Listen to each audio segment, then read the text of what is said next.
This writing lesson will help you construct extended response items or possibly even essays for any class, be that social studies, science, math, or English. Be sure to take notes while you watch this video. Feel free to pause it as you take those notes and think about your own writing, because this lesson is designed to help you revise it, to improve it. Today we're talking about exemplification writing. Exemplification writing may sound like a fancy term, but it simply means providing examples of something. So the writing task today is to provide examples of a concept. You may need to define that concept. You may not. It may already be understood. But regardless, you have been tasked with providing examples of it. Let's take a look at a typical writing prompt. Describe 3 early examples of self-government in the British colonies and the people responsible for putting each of them into effect. You must always begin with the prompt to understand how you write. Let's take a look at a standard student answer to this prompt. There are 3 early examples of self-government that I will describe. One is town meetings, where town members could gather no matter what social status.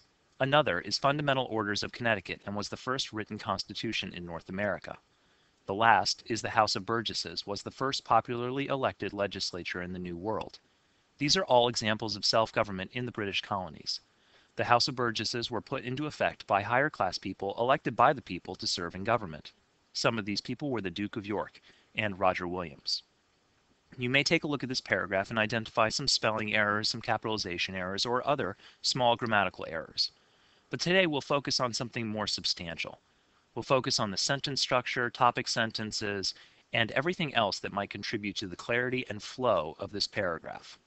We'll start by looking at the topic sentence. This is the most important sentence and sets the flow and tone for your paragraph. This student has written, there are 3 early examples of self-government that I will describe. First of all, we notice that I is the first person voice, and we want to avoid that.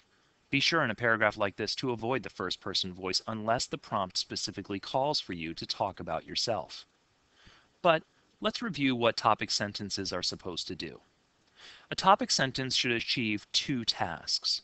The first is to rephrase the prompt, and that means you will use language from the prompt itself in your topic sentence. The second is to add an answer. Sometimes this requires you to think, sometimes not. And we'll see, depending upon the prompt, how much thought you need to put into step 2. Our prompt today, once again, is describe 3 early examples of self-government in the British colonies and the people responsible for putting each of them into effect. We must think, what is this prompt about? What's the subject of it? What's the topic? What does my teacher want me to explore? And you can probably answer, self-government in the British colonies. This will help you achieve step 1. Rephrasing the prompt. And you can rephrase the prompt by asking yourself, what is the subject? Is the subject self-government or the British colonies? Is it self-government in the British colonies, or is it British colonies and self-government? And you might think, well, self-government seems like it's more important. However, an acting subject, a noun that can do something, will lead to better sentences. So we shouldn't focus on self-government. We should focus on British colonies, because the British colonies are organizations of people that can do something. If you select a subject that can do something, you are more likely to write better sentences. A sentence like this: the British colonies had self-government. This is a rephrasing of the prompt. So our first topic, our first task, is achieved. Rephrase the prompt. We've taken self-government in the British colonies and made it the British colonies had self-government. Step 2 is to add an answer. And in this prompt, your teacher has already given you that answer. It is 3 ways. So we write the topic sentence, the British colonies had self-government in several ways. We know that we are looking at 3 for this particular paragraph. This writer could have written, the British colonies had self-government in 3 ways, but that indicates that there are only 3 ways. Remember, exemplification does not mean that we are talking about every possible example of the concept. So, a better topic sentence is to say the British colonies had self-government in several ways. Regardless of where you're going, you must achieve the first 2 tasks: rephrasing the prompt and adding an answer. Select a strong subject and add the answer. The British colonies had self-government in several ways. The student answer is improving already. We have rid ourselves of the first-person voice, and the sentence is clear and direct. Our next problem comes from these. These are the subjects of the sentences. The subjects mean the grammatical subjects, the important nouns of each sentence. And we have nouns like one, another, the last, these, the house of burgesses, and some. Some of these subjects work. Many do not. Let's try to understand the difference. Here's one of the sentences. One is town meetings where town members could gather no matter what social status. Remember what we're talking about with subjects. This is a weak subject. The word one is not clear. It doesn't help me understand what noun I'm talking about. Or remember, when we talk about strong subjects, we want to look at something that can actually do something. In our topic sentence, we talked about British colonies. Keep going with that. Think about nouns of people or organizations that can do things. Our sentence becomes, the colonists attended town meetings where town members could gather no matter what social status.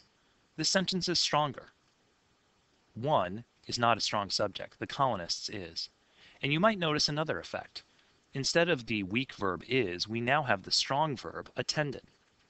The colonists attended town meetings where town members could gather no matter what social status is a stronger sentence, a stronger voice. This is a strong subject and the benefit of it. Let's take a look at another sentence. Another is Fundamental Orders of Connecticut and was the first written constitution in North America. Another, once again, is a weak subject. Another doesn't really tell me what we're talking about. I will replace it with something that can act, a stronger subject. And I see the sentence, they followed the Fundamental Orders of Connecticut, which was the first written constitution in North America. They is a pronoun. You might not think that's a very strong subject, but it replaces the word colonists. So you can think that this actually says the colonists followed the Fundamental Orders of Connecticut. They, as a pronoun, is a strong subject if it replaces a strong noun previously. In this case, we still have a strong subject even though it may not seem so at first glance. Strong subjects can be pronouns as well as nouns. The student answer is improving already. The British colonies had self-government in several ways. The colonists attended town meetings where town members could gather no matter what social status. They followed the Fundamental Orders of Connecticut, which was the first written constitution in North America. We still need another piece to improve this answer, and that piece is the piece of transition words and phrases, what we might call transition languages. So, we already took a look at how strong answers follow from strong topic sentences, and then they use strong subjects. Now we'll use strong transition words and phrases. Right now, the student's answer depends upon language like the first and another is and the last. This student has made a pretty typical mistake. That mistake is to make the noun of the sentence, the subject of the sentence, the transition word. But we should separate those two. This may sound challenging, but it's not when you remember that transition words and phrases are easy. They are words and phrases like for example, for instance, also, and as well. You might find others, but when you're talking about exemplification writing, you should look at phrases like for example and for instance. These are strong and clear transition language sets for exemplification writing, and they will still allow you to use strong subjects. If I insert these transitions, I can see the answer improve even more. The British colonies had self-government in several ways. For example, the colonists attended town meetings where town members could gather no matter what social status. Also, they followed the Fundamental Orders of Connecticut, which was the first written constitution in North America. Now each sentence is strong, and the transition words and phrases allow me to understand that I'm talking about examples. They also separate each sentence as a different example. The word also indicates that my next sentence is talking about a different example. This portion of the answer is much improved.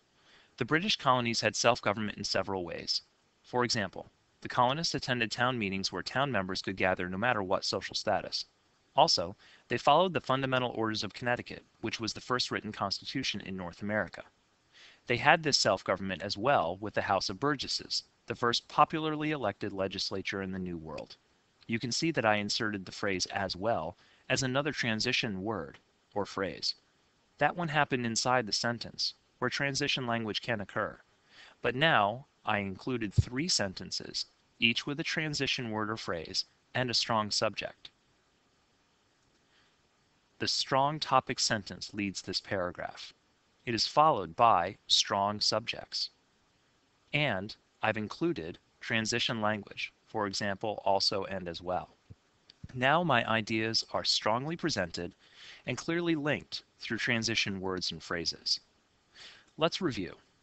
The strength of exemplification writing on the paragraph level draws from a topic sentence that restates and answers the prompt.